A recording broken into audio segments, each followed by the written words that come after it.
Dalam kehidupan sehari-hari, tentunya kita tidak asing dengan adanya bunyi di sekitar kita. Beberapa ada yang mengganggu, seperti alarm di pagi hari. Berkat adanya suara alarm, kita yang sedang pulas-pulasnya tertidur bisa jadi terganggu dan terbangun. Seringkali kita pun merasa risih, sehingga mengganti ke mode lain, yakni mode getar. Ketika handphone diubah menjadi mode getar pun akan tetap menghasilkan suara dari getarannya. Kira-kira kenapa ya? Bisa ada bunyi yang kita dengarkan sebenarnya yang mengganggu bukan hanya bunyi alarm di pagi hari, melainkan semua bunyi itu sebenarnya dihasilkan dari hal yang mengganggu. Mungkin kita sebagai yang mendengarkan hanya terganggu oleh beberapa bunyi saja, tapi bunyi ini pada dasarnya dihasilkan dari getaran yang mengganggu atau menggetarkan udara yang ada di sekitarnya. Sehingga dapat kita simpulkan bahwa bunyi merupakan getaran yang merambat. Sama dengan gelombang. Gelombang secara umum adalah sesuatu yang muncul karena adanya kejadian yang mengganggu ketenangan. Misalnya seperti batu yang dicelupkan ke air tenang di gelas. Batu tersebut menghasilkan sebuah gangguan sehingga menghasilkan gelombang air yang merambat menjauhi sumber gangguannya hingga menyentuh dinding gelas. Jadi, pada dasarnya gelombang adalah gangguan yang merambatkan energi melalui sebuah medium.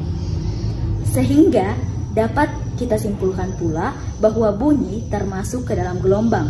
Gelombang bunyi adalah gelombang longitudinal yang merambat searah dengan arah getarannya.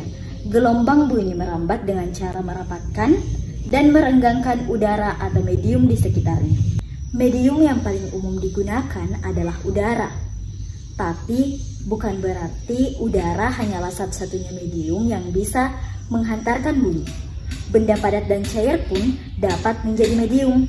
Intinya, semakin rapat medium, semakin cepat pula bunyi dapat merambat.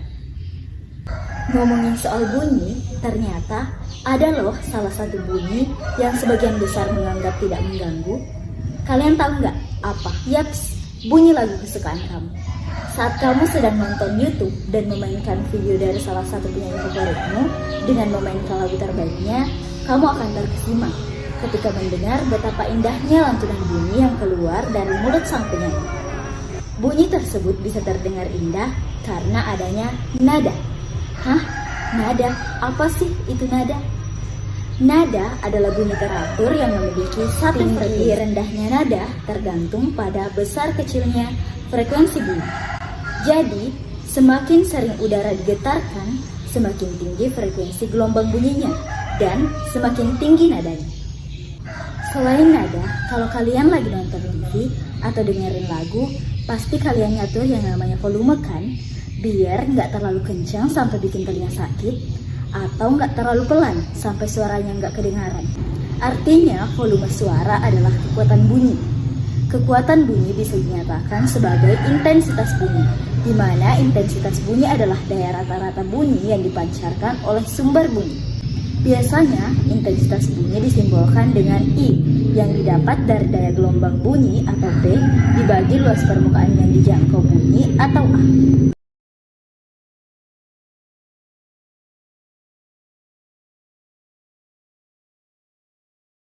Bunyi dapat didengar oleh manusia karena memiliki 3 hal, yaitu adanya sumber bunyi, adanya medium merambat bunyi, dan frekuensinya yang berada di antara 20 Hz sampai dengan 20.000 Hz. Berdasarkan frekuensinya, gelombang bunyi diklasifikasikan sebagai berikut. Yang pertama yaitu infrasonik, bunyi yang memiliki frekuensi di bawah 20 Hz, di mana bunyi ini dapat didengar oleh hewan seperti jangkrik, laba-laba, gajah, anjing, dan hiu. Yang kedua yaitu audiosonik. Bunyi ini memiliki frekuensi 20 Hz sampai dengan 20.000 Hz. Bunyi ini dapat didengar oleh manusia. Yang ketiga yaitu ultrasonik. Bunyi yang memiliki frekuensi di atas 20.000 Hz yang dapat didengarkan oleh hewan seperti kelelawar dan lumba-lumba. Selain daripada getaran yang merambat, ada loh sifat lain dari bunyi. Penasaran? Yuk kita bahas. Yang pertama yaitu refleksi. Tahu kan arti lain dari kata refleksi? Yap, pemantulan. Pemantulan adalah sifat bunyi yang akan pertama kita bahas. Ketika bunyi merambat melalui mediumnya, maka bunyi akan dipantulkan apabila mengenai permukaan benda yang keras. Misalnya, mengenai permukaan batu, kaca, ataupun besi. Oh iya, contoh kasusnya begini. Ketika kalian berada dalam gua, maka suara kalian akan terdengar lebih keras akibat pantulan dari dinding gua. Tapi sebelumnya ada faktor yang mempengaruhi pemantulan bunyi, yaitu sudut bunyi yang datang sama dengan sudut bunyi yang terpantulkan, arah datang, arah pantulan, dan garis normal bunyi di antara kedua berada dalam satu bidang yang sama. Yang kedua yaitu refraksi. Sifat selanjutnya adalah refraksi atau pembiasan.